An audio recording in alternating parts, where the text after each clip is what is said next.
আপনারা বলুন তো দেখি, মাছের প্রতি লোভ বেশি কার? আর গোশতের প্রতি লোভ বেশি কার? হ্যাঁ, কুকুরের ক্ষমতার প্রতি লোভ বেশি কার? এই তো আলহামদুলিল্লাহ আপনারা আলোচনা বুঝতেছেন, আলহামদুলিল্লাহ। সম্মানিত ভাইয়েরা আমার, এই মহিলা সাহাবী তাহাজ্জুদের নামাজ আদায় করতেছে, তাহাজ্জুদের নামাজ আদায় করতেছেন।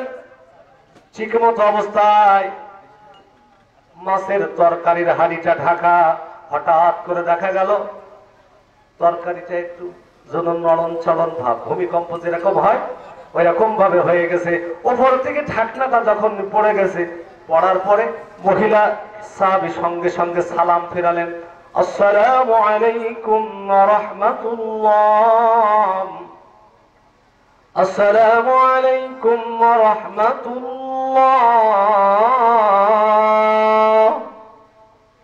মহিলা তাকিয়ে দেখে সর্বনাশ, আমার মাছের হাড়ির ঢাকনা আর উপরে নাই।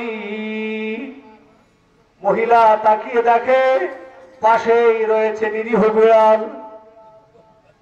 কি বিড়াল? আরো জোরে বলেন, কি বিড়াল? নিরীহ বিড়াল। মহিলা মনে মনে ভাবে, তুমি আমার এই কাজ করেছ। নিরীহ বিড়ালকে হাদিস শরীফের মধ্যে আসে ফাজানাতুহা, সঙ্গে সঙ্গে এই বিড়ালটাকে অ্যারেস্ট করে ফেললো, বন্দি করে যখন ফেললো, ফেলার পরে বিড়াল ফেলফাল করে তাকায় আর বলে, কি আশ্চর্য ব্যাপার, আমি তো কোনো অপরাধ করি নাই, আমি নিরীহ বিড়াল, আমি কোনো দোষ করি নাই, অথচ আমাকে বন্দি করা হলো কেন?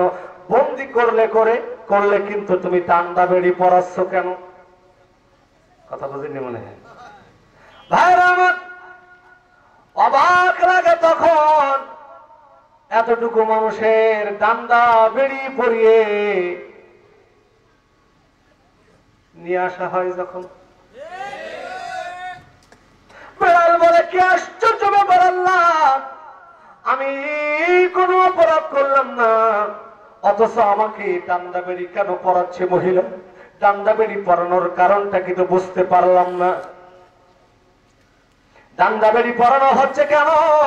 ডান্ডা বেড়ি পরানোর কারণটা কিন্তু বুঝতে পারলাম না। এবার দেখা গেল বিড়ালটাকে রীতিমতন বেঁধে, শিকল দিয়ে বেঁধে গাছের সঙ্গে বেঁধে ফেলা হলো।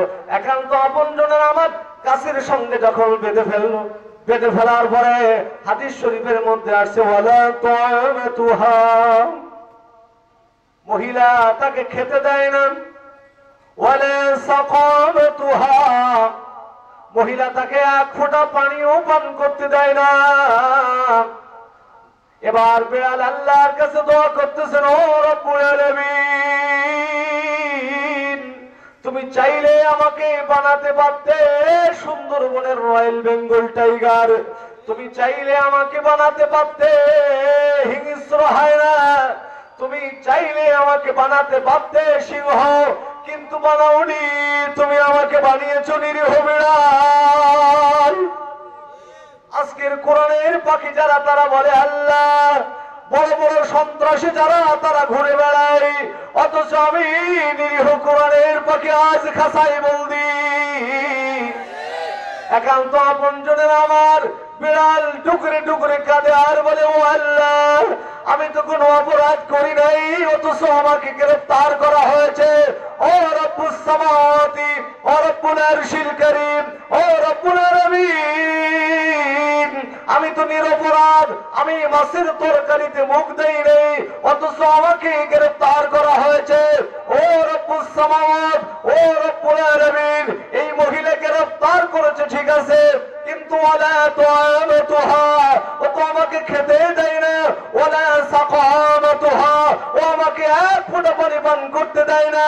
ও রব্বুস সামাওয়াত ও রব্বুল আরশিল কারীম, এমত অবস্থায় আমি যদি মারা যাই, এই মহিলার জন্য দোয়া করি আল্লাহ, একদিনের জন্য যেন মহিলা জান্নাতে না যেতে পারে। দেশ এবং জাতির এই কঠিন সন্ধিক্ষণে ভাই কথা বলা অত্যন্ত দুরূহ ব্যাপার, কারণ আমাদের কথাগুলো রেকর্ড হয়। যেখানেই যায় বলে হুজুর হিসাব করে কথা বলবেন ভাই। কিন্তু অ্যাঙ্গেলে আজকের গোল দিতে চাই, বিশ্বকাপের মঞ্চে মেসি যদি কর্নার থেকে গোল দেয়, গোলটাকে কবুল হয় কি হয় না? আসতে বলেন ভাই। ভাইরা আমার, এজন্য কিছু কথা হবে প্যান্ডেলে, আর কিছু কথা হবে আজকের অ্যাঙ্গেলে। এবার দেখা গেল নিরীহ বিড়াল ডুগরে ডুগরে কান্দে আর বলে, আল্লাহ আমি যদি মারা যাই একটা দিনের জন্য যেন তাহাজ্জুদ গুজারি মহিলা জান্নাতে না যেতে পারে। হাদিসটি সহিহ হাদিস। 70 জন রাসূলের 70 জন রাবী হাদিসটা বর্ণনা করেছেন। বুখারী শরীফের মধ্যে হাদিসটা এসেছে। একান্ত আপনজনের আমার এই মহিলা ওয়ালা তুআমাতুহা ওয়ালা সাকামাতুহা, এক ফোঁটা পানি পান করতে দেয় না, কোনো খাদ্য খেতে দেয় না। এই নিরীহ বিড়াল মাজলুম লা বাইনা হিজাবুন। আল্লাহর হাবিব বলেন, কেউ যখন মাজলুম হয়ে যায়, মাজলুম যখন দোয়া করে, সেই দোয়া বিদ্যুতের গতিতে আরশে আজিমে পৌঁছে যায়। ও আমার ভাইরা, আজ মাজলুম কোরআনের পাখি খাসাই বলদি, উনি বলেছেন, আল্লাহ একটা বারের জন্য আমাকে কোরআনের ময়দানে ফেরায় দাও। কোরআনের মঞ্চ, ছোট্ট মঞ্চ, ওই মঞ্চে আমি আল্লাহ তোমার কোরআন থেকে কথা বলতে চাই। বাতিল শক্তি আমার মুখটাকে ঝাঁঝরা করে দিক, এমতো অবস্থায় আমি আল্লাহ শাহাদাতের অমৃত সুধা পান করতে চাই।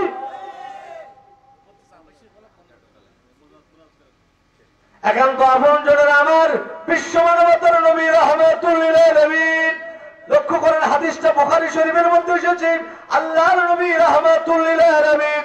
এবার লক্ষ্য করে দেখেন, মহিলা সাহাবী যখন ইন্তেকাল করলেন, মৃত্যুবরণ করলেন, মৃত্যুবরণ করার পরে তার জানাজার নামাজ পড়ানোর জন্য আল্লাহর হাবিব বাড়ি থেকে বের হয়েছে। চিকে মতো অবস্থায় জিবরিল আমিন হাজির হয়ে গেলেন নবীর সামনে। নবীর সামনে হাজির হয়ে বলছেন, ইয়া রাসূলুল্লাহ, ইয়া হাবিবাল্লাহ, এই মহিলার জানাজার নামাজ পড়ানো যাবে না। মহিলার জানাজার নামাজ পড়ানো যাবে না।